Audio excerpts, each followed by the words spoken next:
Are you craving a quick snack?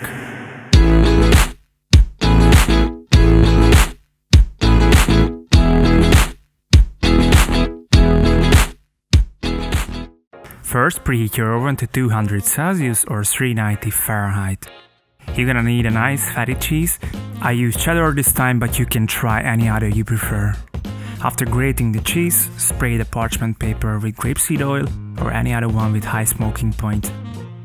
The cheese is gonna stick on it anyway, but it helps removing it off. Spread the cheese in a circle. If you prefer smaller bites, you can do too.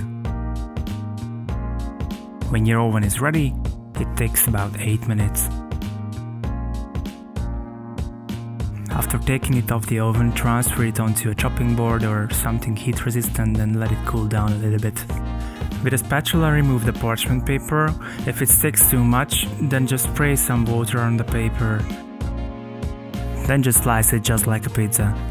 That's it. Feel free to load this with any toppings you prefer, or just dip it into a guacamole or any sauce you like. Please consider subscribing to my channel. Enjoy healthy. Thank you for watching.